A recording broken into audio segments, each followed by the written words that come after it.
이맘때가 되면 자연스럽게 지나온 한 해를 돌아보면서 평가해 보게 됩니다. 또 새해를 바라보면서 또 여러 가지 계획도 세우게 되죠. 사랑하는 성도 여러분, 2019년 한 해를 돌아볼 때 어떤 생각이 드시는지요? 아마 많은 분들은 지난 추수감사주일 지나면서 올해 특별히 감사한 일들을 떠올려 보셨을 겁니다. 그리고 다 일일이 셀 수는 없다 할지라도 하나님이 올해 허락하신 은혜와 축복들을 아마 세어 보셨을 겁니다. 그러나 또 한 해를 뒤돌아보면 그렇게 하나님의 은혜로 응답이 되고 또 받았던 축복들 이런 것만 떠오르지는 않으실 거예요. 정말 기도하고 소망했는데 이루어지지 않은 일들도 제법 있으실 겁니다. 연초에 혹은 또 한 해 살아오면서 중간에 계획을 세우고 시도했는데 내 기대대로 소망대로 되지 않은 많은 일들도 떠오르실 겁니다. 물론 그 가운데는 하나님이 기뻐하지 않으셔서 막으신 일들도 있을 겁니다. 내 이기적인 욕망으로 계획한 일들, 그 일이 하나님께서 보시기에 선한 일이 아니고 복된 일이 아니어서 하나님이 막으신 일도 있을 겁니다. 그런 건 축복이죠. 사랑하는 자녀가 달라고 하면 뭐든지 다 주고 싶은 게 부모 마음이지만 어린 자녀가 위험한 칼을 달라고 하는데 그걸 줄 부모는 없는 거지요. 그래서 하나님 보시기에 악한 일, 잘못된 일, 나쁜 일을 우리가 시도하고 계획할 때 막으신 것은 사실 축복이에요. 그렇죠? 그건 하나님의 뜻이 있는 거죠. 돌이키라는 거죠. 정지 사인인 것이죠. 근데 이제 그런 일 말고 아마 성도님들 중에 이런 일이 있으실 거예요. 내가 하려고 했던, 올해 하려고 했던 그 일, 기도했던 그 일은 아무리 생각해 보아도 또 하나님의 말씀을 읽어 보아도 그것은 분명히 하나님이 기뻐하시는 일인데, 하나님이 원하시는 일인데, 심지어 하나님이 하라고 명하신 일인데 이상하게 그 일이 계속 막히고 안 된 그 일들이 있을 수 있습니다. 그럴 때 좀 고민하게 되죠. 그 일은 하나님이 좋아하신 일인데 근데 내가 그 일을 해드리고 싶었는데 왜 그 일을 하나님이 막으셨을까? 그럼 내년에는 또 어떻게 해야 되나? 이런 생각들을 하실 수 있습니다. 그래서 오늘은 하나님께서 우리의 길을 막으실 때, 특별히 그 길이 나쁜 길이 아닌데 좋은 길인데 이상하게 하나님이 자꾸 막으실 때 그때 우리가 그것을 어떻게 해석해야 하는지, 어떻게 반응하고 또 새로운 하나님의 인도를 받아 나아가야 할지 오늘 본문 말씀을 통해서 좀 그 답을 같이 찾아보려 합니다. 오늘 본문 6절 보면 성령께서 사도 바울 일행의 어떤 길을 막으신 내용이 나와 있습니다. 오늘 본문은 사도 바울 그 선교팀이 제2차 선교 여행 때 있었던 한 사건을 기록하고 있습니다. 6절 보실까요? 성령이 아시아에서 말씀을 전하지 못하게 하시거늘. 여기 못하게 하셨다라는 이 단어를 찾아보면 그런 뜻입니다. 이게 막다 이런 뜻도 있고요, 못하게 하다 이런 뜻도 있고, 또 하나는 거절하다 이런 뜻이 있는 헬라어 단어가 쓰였습니다. 그러니까 여기서 좀 다소 생소한 하나님의 모습을 보는 거죠. 우리가 알고 있는 하나님은 사랑하는 자녀의 길을 인도해 주시고 보호해 주시고 동행하시고 복 주시는 하나님이세요. 맞나요? 아니에요? 맞지요? 그런데 오늘 본문에서 보이는 하나님은 이상하게도 자녀의 길을 막으시고 거절하시는 하나님의 모습을 보게 되는 겁니다. 더군다나 좋은 일인데, 복음 전파하는 일은 하나님이 가장 기뻐하시는 일이잖아요. 그럼 명확하지요. 근데 지금 성령께서 그것을 못하게 하시는 희한한 상황이 오늘 본문에 나옵니다. 자, 이런 상황에서 사도 바울 일행이 어떻게 반응했는지, 그리고 어떻게 헤쳐나아갔는지, 그리고 어떻게 새로운 하나님의 역사에 쓰임받게 되었는지를 좀 살펴보려 하는 것입니다. 첫 번째로 오늘 본문에서 우리가 발견하는 원리 하나가 이것입니다. 길이 막혔다고 해서 사명을 포기해서는 안 된다는 사실입니다. 다시 한번 말씀드립니다.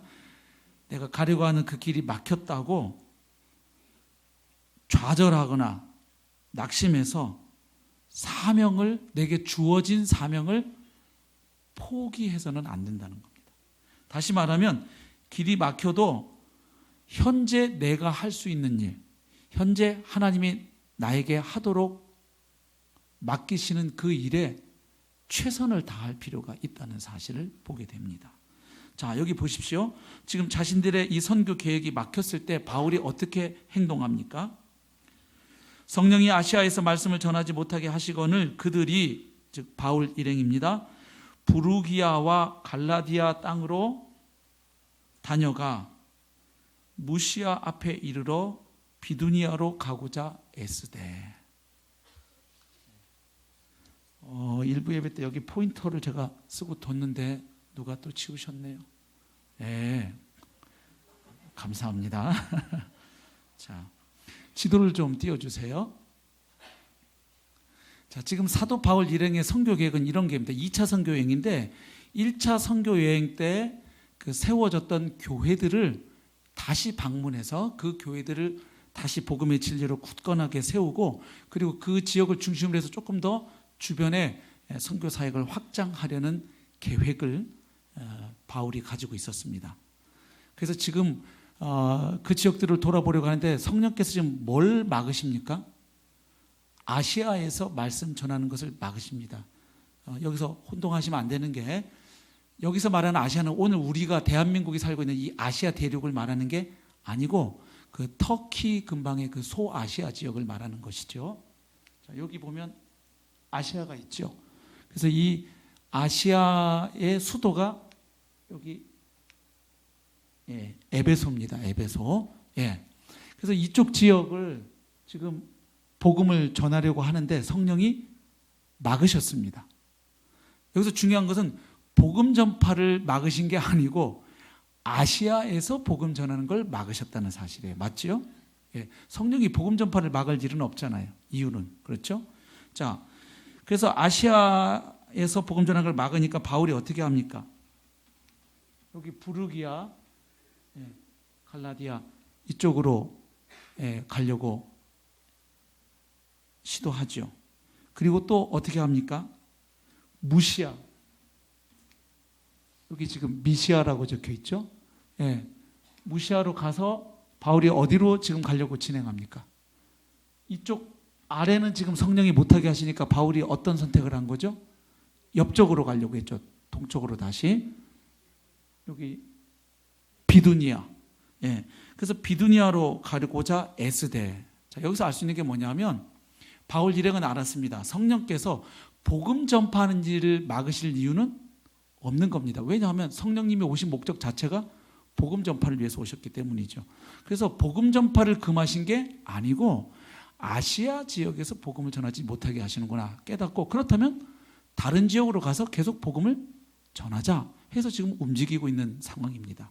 그러니까 지금 아시아에서 복음 전하는 길이 막겠다고 해서 이제 복음 전파 사업은 접어버리자 포기하고 좌절하고 낙심한 것이 아니고, 다시 그 일은 계속 해야 되는 일이었기에, 그들에게 주어진 사명이었기에 최선을 다해서 그 상황에서도 해야 할 일을 하고 있는 그런 모습을 발견할 수 있습니다. 그래서 이쪽 저쪽으로 이동하면서 어떻게든 선교의 문을 열어보려고 애를 쓰는 바울 일행의 모습을 봅니다. 근데 특별히 비시디아로 가려고 하죠. 여기 비두니아로 가려고 하죠. 왜 비두니아로 가려고 했을까요? 이게 확인해 보면 이유가 있습니다. 이 비두니아는 헬라 도시가 잘 발달되어 있었고요. 유대인 정착민들이 살고 있었어요. 그럼 생각하셔야 돼요. 유대인 정착민이 있다는 얘기는 거기에 뭐가 있겠다는 거죠? 회당이 있습니다. 그래서 바울 선교팀이 썼던 전략 중에 하나가 어느 지역이든 가면 먼저 회당이 있는지를 확인합니다. 그리고 그 회당에서 1차적으로 먼저 유대인들을 대상으로 혹은 이방인이지만 하나님을 경외하는 이방인들을 향해서 복음 전하는 방법이 바울이 썼던 주요 선교 전략이었습니다. 그래서 지금 비두니아는 헬라 도시가 잘 발달되어 있고 유대인 정착민들이 있으니까 그쪽으로 가서 복음을 전하려고 하는데 7절 하반절 보면 비두니아로 가고자 했을 때 예수의 영이 허락하지 아니하시는지라. 이것도 허락을 안 하세요. 자, 그럼 지금 바울이 처한 상황이 이해가 되시나요? 이쪽 전하지 못하게 하십니다. 그래서 어디로 갔습니까? 이쪽으로 가려고 하는데 여기도 못 가게 하십니다. 그럼 무슨 생각이 들까요? 뭐지? 이런 생각이 들겠죠? 뭐지? 그래서 지금 바울 일행이 보면 이쪽으로 이렇게 서진하다가 비두니아로 간다는 건 다시 어디로 가려고 그런 거예요? 동쪽으로 가려고 한 거예요. 근데 그걸 막으시는 거예요. 아래쪽도 막고. 자, 그래서 지금 상황은 길이 막혀서 바울 일행이 어디를 지납니까? 무시아를 지나서 드로아까지 갔다고 8절에 기록되어 있습니다. 여기 무시아 지나서 여기 드로아가 있습니다. 그렇죠. 여기까지 온 거예요. 여기 드로아가 항구 도시입니다. 그래서 이 소아시아와 유럽을 이어줄 수 있는 항구 도시까지 온 겁니다. 최선을 다해서 어찌됐든 선교 사역을 포기하지 않고 길을 찾아보려고 노력하는 바울 선교팀의 모습을 보게 됩니다. 그러니까 길은 막혔지만 복음 전파의 사명을 포기하지는 않았다는 겁니다. 왜냐하면 성령께서 오신 목적이 복음 전파에 있었기 때문입니다. 그래서 우리도 우리의 계획이 번번이 막히고 한계에 이르렀을 때 그것을 극복하고 하나님의 계획으로 나아가기를 원한다면 먼저 우리가 할 수 있는 일에 최선을 다할 필요가 있습니다.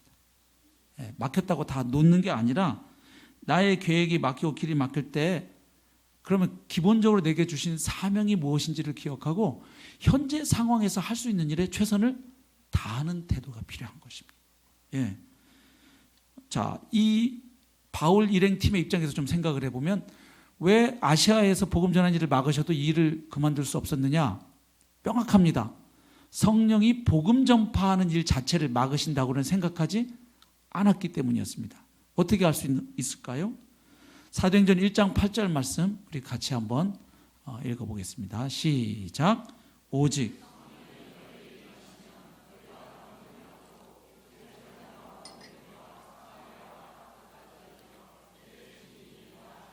아멘. 성령님이 앞으로 오실 건데 성령님이 임하시는 목적이 뭐라고 예수님께서 말씀해 주십니까? 이 말씀은 승천하시기 직전 제자들에게 주신 말씀인데 성령이 이제 오신다. 내가 가고 나면 그러면 너희들이 그 성령의 권능을 입게 되고 그 결과 너희들은 복음의 증인이 될 것이다. 땅끝까지 나아가서.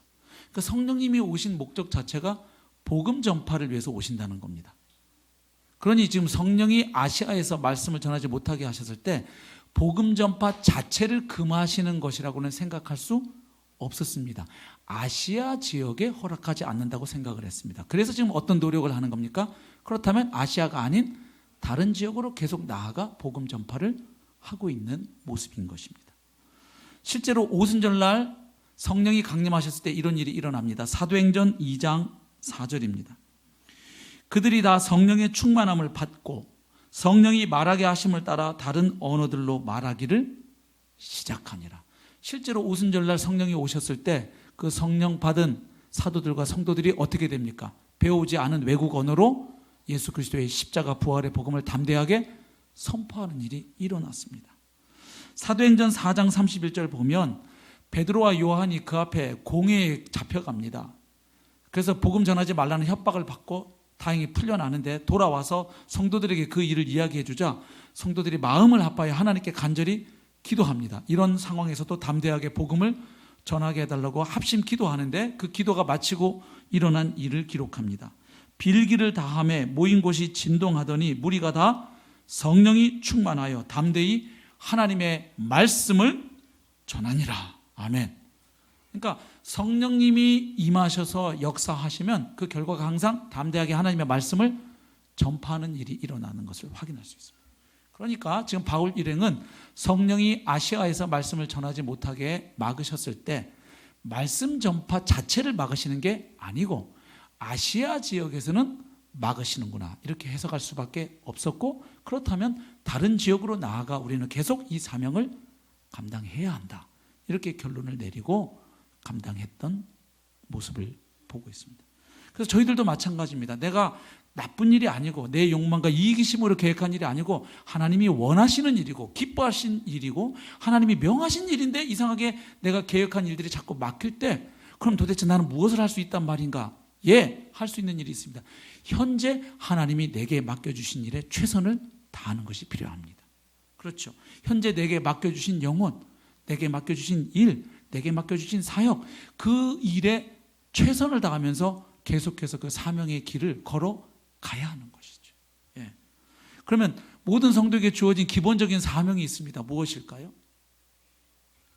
마태복음 22장 37절부터 40절 보면 예수님께서 구약의 그 600가지가 넘는 그 모든 계명을 단 두 계명으로 압축 요약해 주십니다. 그 두 계명이 무엇입니까? 하나는 전 존재를 다하여 하나님을 사랑하는 것, 또 하나는 하나님을 사랑하는 것처럼 내 이웃을 사랑하는 것. 다시 말해서 하나님 사랑, 이웃 사랑입니다. 지금 내가 계획한 일들이 잘 안 될 때도 할 수 있는 일은, 그럼 이 상황, 이 형편, 이 처지에서 내가 어떻게 하나님을 사랑할 것인가, 또 내게 주신 이웃을 사랑할 것인가, 그것을 고민하고 그 일을 하면 되는 것입니다. 또 요한복음 13장 34, 35절에서 예수님은 제자들에게 새 계명을 주셨습니다. 그게 뭡니까? 서로 사랑하라. 모든 이웃들을 사랑하되 특별히 하나님께서 함께 지내도록 하신 지체들, 내 옆에 있는 구원받은 형제, 자매들, 하늘 가족들을 사랑하라고 예수님이 말씀하셨습니다. 그러니까 지금 내 형편에서 내 옆에 있는 이웃들을, 지체들을 사랑하는 일을 하는 것이죠. 그리고 또 한 가지가 있습니다. 마태복음 28장 18절부터 20절 보면 예수님께서, 부활하신 예수님께서 승천하시기 전에 제자들에게 또 위대한 명령 하나를 주십니다. 그게 뭡니까? 땅끝까지 복음을 전하고 할 수만 있다면 모든 사람들을 예수 그리스도의 제자로 삼으라는 명령입니다. 예수께서 나와 말씀하여 이르시되 하늘과 땅의 모든 권세를 내게 주셨으니 그러므로 너희는 가서 모든 민족을 제자로 삼으라. 제자 삼으라가 주동사예요. 그래서 나머지 동사들은 분사형입니다. 그러니까 제자를 삼는데 어떻게 삼느냐?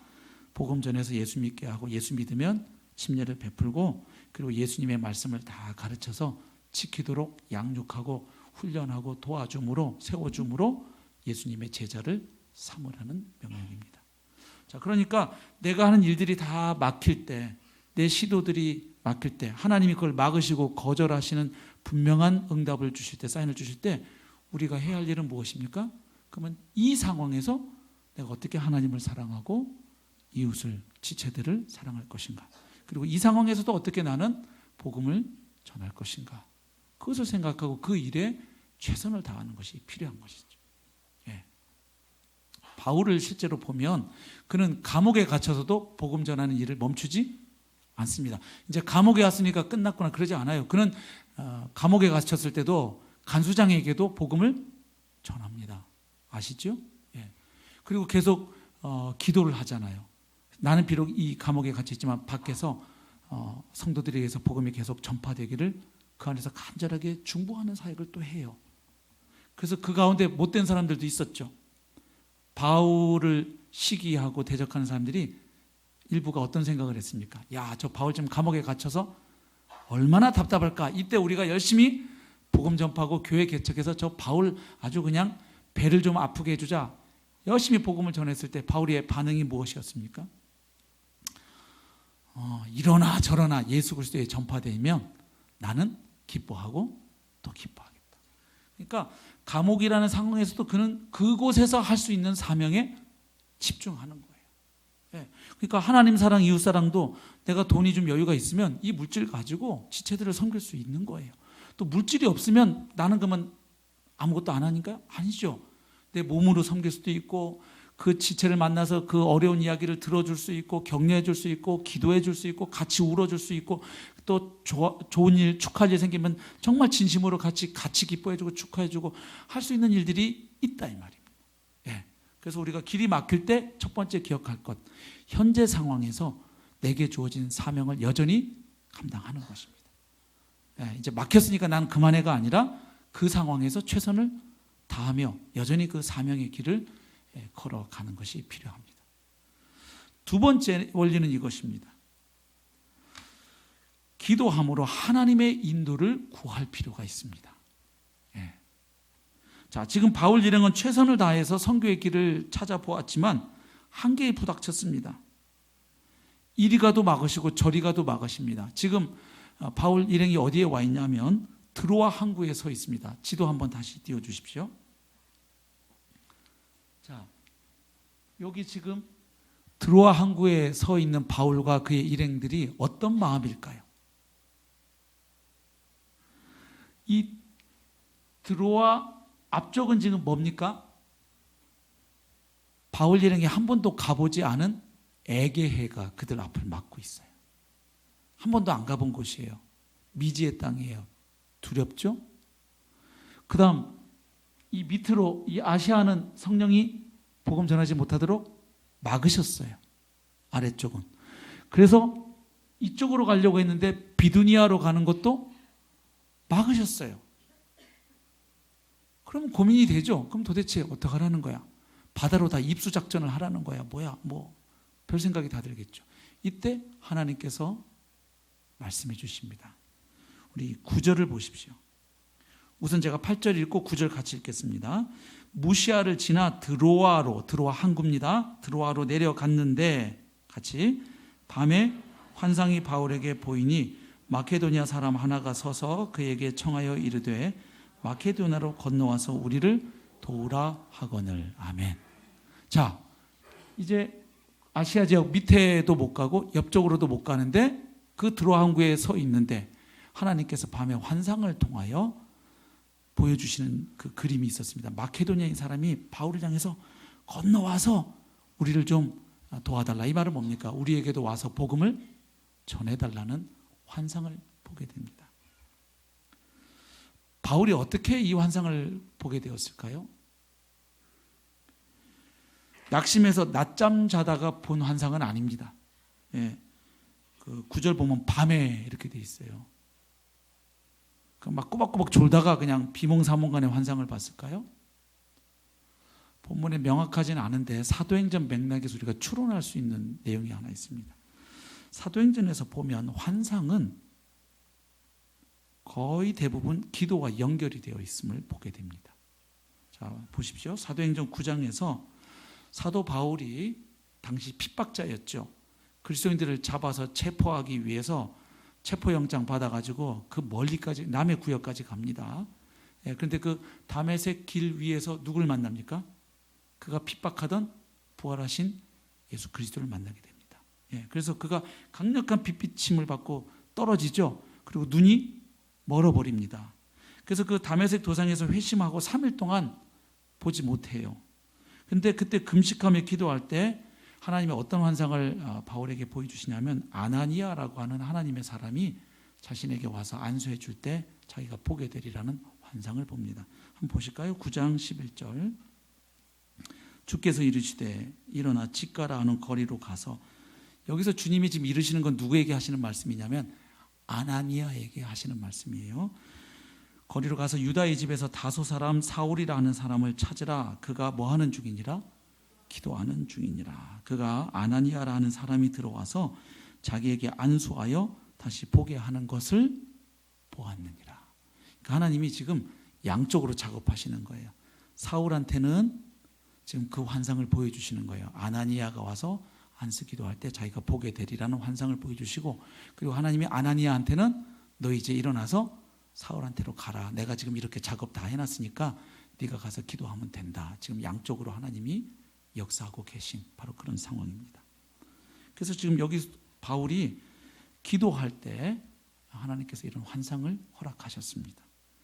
사도행전 10장에 보면 이방인이었던 고넬료가 또 환상을 보게 됩니다. 이탈리아 부대, 로마 군대의 장교였습니다. 초급 장교, 백부장이었는데 한번 보시죠. 사도행전 10장 2절.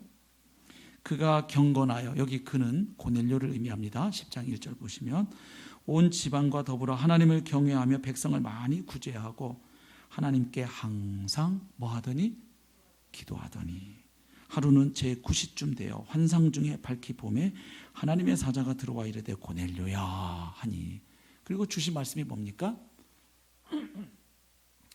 베드로를 청해서 그를 통해 하나님의 말씀, 복음을 들으라는 말씀을 주시죠. 자, 이렇게 고넬료에게 환상을 통해 역사하시는 하나님은 또 이제 누구에게 또 작업하실까요? 베드로에게도 또 작업하시는 겁니다. 10장 9절. 이튿날 그들이 길을 가다가 그 성에 가까이 갔을 그때에 베드로가 기도하려고 지붕에 올라가니 그 시각은 제6시더라.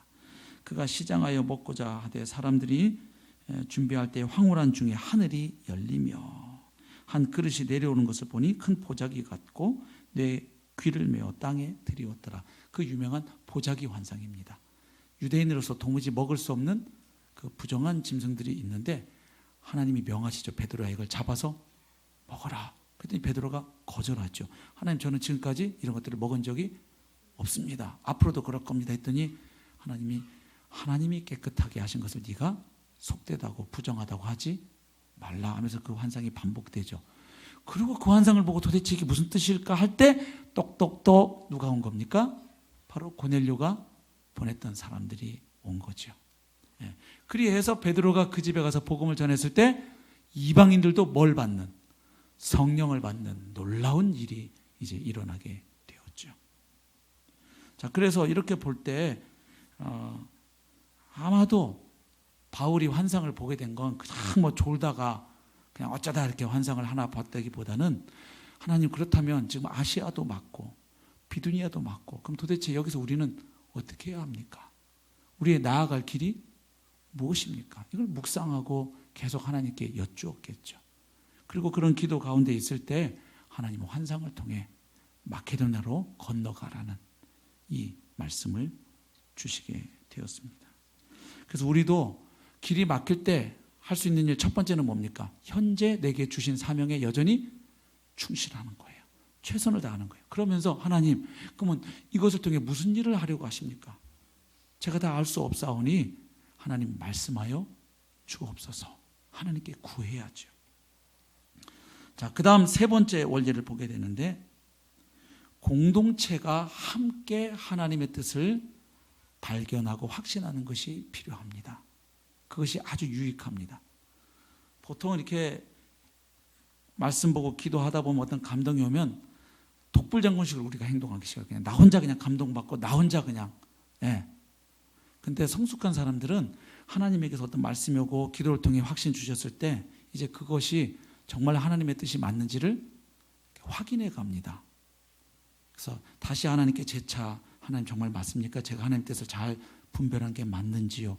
여쭙기도 하고, 그리고 상황을 하나님께서 어떻게 간섭하시는지를 관찰할 뿐만 아니라 함께 믿을 만한 신앙의 지체들과 함께 기도하면서 공동체 가운데 또 하나님이 어떻게 말씀하시는지, 다른 지체들이 또 어떻게 함께 해주는지를 확인하려고 하죠. 여기 보십시오. 10절. 바울이 그 환상을 보았을 때 우리가 곧 마게도냐로 떠나기를 힘쓰니. 자, 10절 보면 행동의 주체가 바울 개인에게서 복수인 우리로 바뀝니다. 여기 지금 우리라고 할 때는 특별히 이미 바울과 함께하고 있던 실라와 디모데 외에 또 이제 바울의 주치의 역할을 했던 누가가 이제 합류했죠. 아시는 것처럼 사도행전을 기록한 사람이 의사 누가입니다. 일부 예배 때 이 말을 했더니 어떤 지체가 씩 웃더라고요. 그래서 왜 웃나 생각해 봤더니 이제 그걸 생각했던 것 같아요. 누가복음을 누가 썼지요? 누가 썼지요? 네. 죄송해요. 네. 그걸 생각했는지 그냥 이러고 지나가는데 막 웃더라고요. 한 형제가. 네. 누가복음을 누가가 썼습니다. 그렇죠? 예. 자, 지금 환상을 본 사람은 누구입니까? 여기서 누가 그러면 안 돼요. 바울이에요. 예. 자, 9절 보세요. 밤에 환상이 바울에게 보이니 10절. 바울이 그 환상을 보았을 때, 환상을 본 사람은 바울이었어요. 그런데 하나님이 보여주신 그 환상의 의미를 어떻게 해석했어요? 우리가 곧 마게도냐로 떠나기를 힘쓰니 이는 하나님이 저 사람들, 즉 저 마케도니아 사람들, 유럽 사람들이죠. 저 사람들에게 복음을 전하라고 우리를 부르신 줄로 인정함이라. 함이로라. 그러니까 바울 개인만 부르신 게 아니고 누구를? 우리를 부르신 줄로 인정함이로라. 예. 그렇죠? 예. 그러니까 그 팀의 리더였던 바울에게 주신 환상을 바울 개인에게만 주신 환상이 아니고 함께 동역하는 그 선교팀을 향한 하나님의 뜻으로 인정하고 확신했다는 거죠. 받아들였다는 겁니다. 그래서 이 바울이 이 환상 얘기를 했을 때 바울과 함께 동역하는 이 사람들은 유명한 영화 대사를 하지 않았다는 거예요. 네가 가라 마케도니아, 이러지 않았다는 거예요. 네가 가라 하와이, 그런 영화 대사가 있다면서요. 그 환상 본 거 너니까 네 혼자 가, 이러지 않았어요. 또 바울도 교만하게 니네는 환상도 못 봤지, 나만 봤거든, 나 혼자 갈게, 안녕, 이쯤에서 우리 헤어지, 이러지 않았어요. 이 공동체는, 바울과 이 함께하는 사람들은 바울이 환상을 봤다더라도 이것이 우리 공동체를 향한 하나님의 부르심으로 인정하고 함께 지금 마케도니아로 떠나기를 힘쓰고 있어요. 그래서 우리가 신앙생활할 때, 우리가 하나님의 인도를 받을 때 너무 나 혼자서만 혼자 그냥 금식기도하고 딱 이렇게 움직이는 것보다는 항상 공동체와 함께 주님의 뜻을 찾아가는 것이 안전하고 복이 됩니다. 예. 지금 이 공동체가 그렇게 하고 있습니다. 그러니까 리더도 훌륭하고 함께하는 동역자들도 훌륭해요. 야, 바울 환상 본 건 니니까 네가 가. 우리는 안 보여주셨걸랑? 네가 가든가 말든가 이러지 않아요. 함께. 이것은 우리를 향한 하나님의 부르심이다. 이렇게 인정을 합니다. 자, 그런데 여기 인정하다라는 단어가 헬라어로 쉰비바조라는 단어예요. 근데 이 단어의 뜻이 문자적으로 이런 뜻입니다. 흩어진 것을 모으다. 그리고 결론 내리다. 이런 뜻이에요. 그러면 쉰비바조의 뜻은 어떻게 정리가 되죠? 흩어져 있는 여러 가지를 모아서 조합해서 최종 결론을 내리다, 이런 뜻이에요.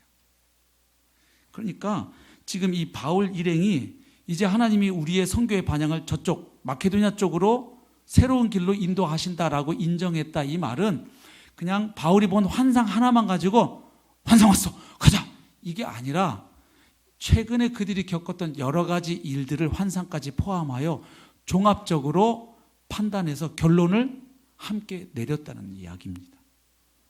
그 결론 내리는 과정에서 이런 이야기들을 했겠죠. 우선 그들에게 명확한 대전제가 하나 있어요. 사도행전 1장 8절 말씀처럼 땅 끝까지 복음을 전파하는 것은 하나님의 뜻입니다. 그렇죠? 이건 너무나 명확했어요. 그들에게 땅 끝까지 예수 그리스도의 복음을 전파하는 것은 기본적인 하나님의 뜻이고 우리에게 주어진 사명이다. 첫 번째, 이 생각했어요. 두 번째, 그런데 그 성령께서 6절 보니까 아시아에서는 말씀을 전하지 못하게 막으시고 있다. 요 내용. 그 다음, 그래서 우리는 하나님이 아시아에서 전하는 걸 막으니까 우리가 그 다음 했던 행동이 뭡니까? 이들이 부르기아, 갈라디아, 또 무시아 앞에서 비두니아로 가려고 노력했어요. 근데 비두니아로 가려고 하는 것도 성령께서 막으셨어요. 그래, 그럼 도대체 아시아도 아니고 비두니아 쪽도 아니면 그럼 뭘 어떻게 해야 합니까? 이렇게 고민하고 헷갈릴 상황에서 하나님이 바울에게 환상을 주셨는데 그 환상의 내용이 뭡니까? 마케도니아인이 나타나서 손짓하며 건너와서 우리를 좀 도와주시오 하는 환상을 그 상황에서 보게 된 거예요. 그래서 그들이 이 모든 것을 종합해 볼 때, 그리고 또 한 가지 생각을 할 수 있는 게 뭐냐면 그들이 지금 드로아 항구에 와 있는데 드로아가 어떤 곳이에요? 또 마침 소아시아와 유럽을 이어주는 항구 도시예요. 그리고 그것을 통해서 마케도니아의 네아폴리에 갈 수 있는데, 네아폴리에 가게 되면 로마로 가는 육상 도로가 연결되어 있는 거예요. 자, 지도 보십시오. 여기 지금 드로아인데 건너가면 여기에 뭐가 있습니까? 네아폴리, 성경에 있는데 여기 지금 지도엔 네아폴리스. 여기 가면 로마로 이어지는 육상 도로가 있고요. 그리고 여기 지금 이쪽에 빌립보가 있어요. 여기 빌립보. 그래서 여기 건너가서 그 다음 본문에 보면 어떤 일이 납니까? 빌립보 성에 갔을 때 바울이 기도할 처소를 찾다가 누구를 만납니까? 자주장사 루디아를 만나게 되죠. 그렇죠? 그렇게 해서 이것이 빌립보 교회가 개척되는 씨앗이 되잖아요.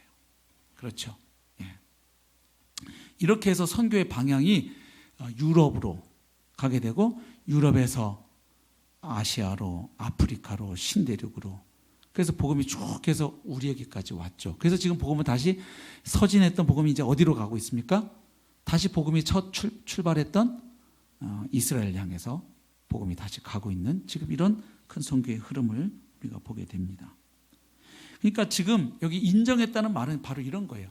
하나님의 명확한 뜻, 그리고 최근에 일어났던 하나님이 막으신 상황들, 그리고 그런 상황 가운데 있을 때 보여주신 환상, 그리고 그런 지정학적 위치, 이런 것들을 다 종합해 볼 때, 이제 하나님께서는 이제 우리에게 새로운 선교 방향으로 인도하시려는구나. 그래서 확신하고 이 일에 우리를 부르시는구나. 이렇게 확신하고 그들이 이제 드디어 마케도니아로 건너가게 되는 것이죠. 건너갔을 때 어떤 일이 일어납니까? 16장 11절부터 15절을 한번 보십시오. 우리가 드로아에서 배로 떠나 사모드라게로 직행하여 이튿날 네아폴리로 가고 거기서 빌립보에 이르니, 이는 마게도니아 지방의 첫 성이요 또 로마의 식민지라. 이 성에서 수일을 유하다가 안식일에 우리가 기도할 곳이 있을까 하여 문 밖 강가에 나가 거기 앉아서 모인 여자들에게 말하는데, 두아디라시에 있는 자색 옷감 장사로서 하나님을 섬기는 루아디아라 하는 한 여자가 말을 듣고 있을 때 주께서 그 마음을 열어 바울의 말을 따르게 하신지라. 그와 그 집이 다 침례를 받고 우리에게 청하여 이르되, 만일 나를 주 믿는 자로 알거든 내 집에 들어와 유하라 하고 강권하여 머물게 하니라.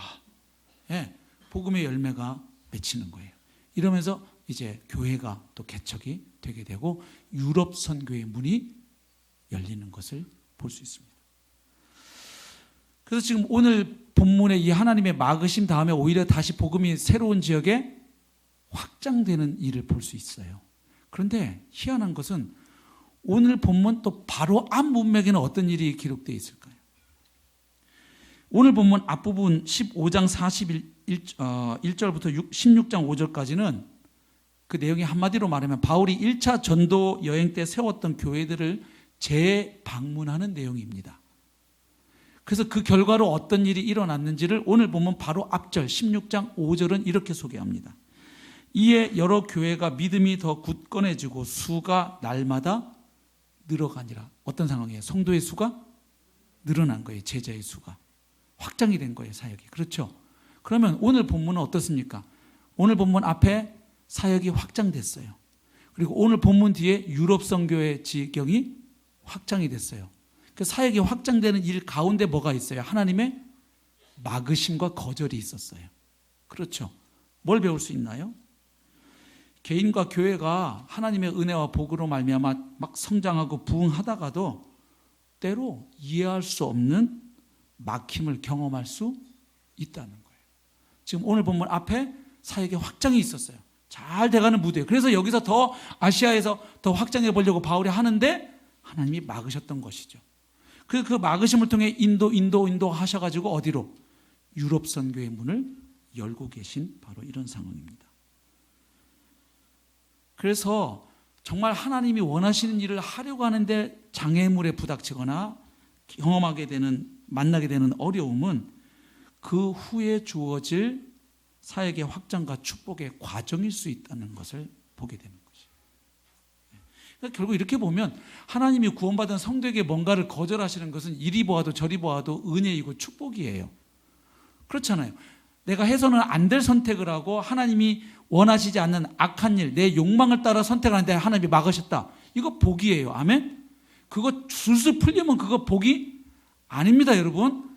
하나님이 원하지 않는 일인데 일이 술술 잘 되면 그거 기뻐하실 일이 아니에요. 그거 덜컥 하셔야 돼요. 아멘. 예? 예. 아니 막 돈이 많아가지고 무슨 장사할까 하는데 막 술 장사하고 룸사롱 장사하는데 막 뭐가 잘 돼. 막 서울이 너무 척척 떨어지고 막 손님들도 엄청 하고 술이 엄청 잘 팔리고 그거 기뻐하실 일 아니잖아요. 예? 예를 들면 나쁜 일을 하는데 일이 착착 잘 돼. 그런 일이 있어요. 그 요나 선지자도 하나님이 가라 그런 길로 안 가고 도망가려고 가는데 딱 가니까 한국에 가니까 뭐가 마침 또 딱 있어요. 배가 또 딱 대기 중이잖아요. 그거 하나님의 복이 아니에요. 뭐가 항상 착착 열린다고 그걸 다 하나님의 인도하심과 축복이라고 생각하면 큰일 납니다. 예, 그래서 나쁜 일 잘못된 선택을 하는데 하나님이 막으셨다. 복이에요. 아멘. 그 다음 두 번째로 정말 하나님이 원하시는 일에 그래서 정말 이걸 해서 하나님을 정말 기쁘게 해드리고 싶고 시원하게 해드리고 싶은데 하나님이 자꾸 막아요. 이것도 축복이에요. 왜요? 내가 지금 다 알지 못하는 내 계획보다 훨씬 더 크고 오묘한 하나님의 뜻이 있을 때 하나님은 막으시는 거예요. 지금 바울은 아시아 지역에서 복음 전하기를 원했지만 하나님은 새로운 유럽 선교의 지경을 열기를 이미 계획하셨던 거예요. 그러니까 내가 모르는 하나님의 뜻과 계획이 있을 때 하나님은 성도의 길을 막으실 수 있다는 것이죠. 그래서 성도 여러분, 혹시 지금 하나님의 거절을 경험하고 계신가요? 그 거절 뒤에 하나님의 은혜가 있음을 기억하시기 바랍니다. 그래서 하나님의 뜻과 반대되는 계획 때문에 하나님이 계속 막으시고 거절하신다면 빨리 그것을 파악하시고 멈추시기 바랍니다. 회개하고 돌이키셔야 합니다. 그러면 회복의 은혜가 있을 겁니다. 그렇죠? 그 계획이 우리에게 죄가 되고 해가 되기 때문에 거절하시는 경우에는 그건 정지 사인이에요. 근데 그게 아니고 오늘 본문에서 살펴본 것처럼 이건 죄된 일이 아니고 하나님이 원하시는 일이고 명하신 일이고 기뻐하실 만한 일인데 이상하게 계획들이 탁탁 자꾸 막히면 그럼 우리는 오늘 본문에서 보는 것처럼 현재 주어진 상황에서 최선을 다해 사명을 감당하면서 하나님이 어떻게 또 인도해 가시려고 이렇게 막으실까?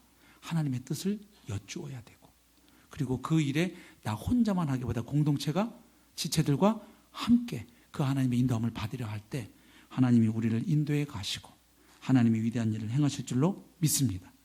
그래서 내 계획을 내려놓고 순종할 때 놀라운 선교의 역사가 펼쳐졌습니다. 사실 이렇게 하신 원조가 있습니다. 누구실까요? 예수님입니다. 예수님이 자기 생각을 내려놓고 아버지의 뜻에 복종하셔서 십자가의 길을 걸어가심으로 저와 여러분이 구원받아 이 자리에 있는 줄로 믿습니다. 그래서 항상 하나님의 사람들이 내 생각, 내 계획을 내려놓고 하나님 아버지의 뜻에 맞춰 순종할 때는 그 전에 예상할 수 없었던 놀라운 새로운 하나님의 역사가 펼쳐지는 줄로 믿습니다. 그래서 바라기는 사랑하는 성도님들 내년 계획 세울 때 올해를 돌아보시며 특별히 좋은 일인데 하나님이 계속 막으셨을 때 하나님 앞에 기도하시기 바랍니다. 하나님, 이건 정말 아무리 성경을 읽어도 좋은 일인데 이걸 왜 막으셨나요? 여기서 제가 다음 나가야 될 스텝은 하나님 어떻게 되나요? 하나님 알려주세요. 알려주세요. 예. 그렇게 엎드려 기도할 때 하나님께서 우리의 걸음을 인도하시고 그리고 명백하게 보여주시는 하나님의 음성 앞에 순종하여 내 계획, 내 생각 내려놓고 그분의 뜻에 맞출 때 내가 미처 예상하지 못한 위대한 하나님의 역사가 저와 여러분을 통하여 새해에도 펼쳐질 줄로 믿습니다. 예, 바라기는 그렇게 쓰임 받으시기를 축복합니다. 예, 그래서 정말 오히려 하나님의 막으심이 더 위대한 하나님의 역사를 위한 거절이었다는 것을 확인하게 되고 우리의 생각을 뛰어넘어 역사하시는 그 하나님을 우리가 마음껏 새해에도 찬양하고 높여드릴 수 있기를 소망합니다. 우리 함께 찬양하겠습니다.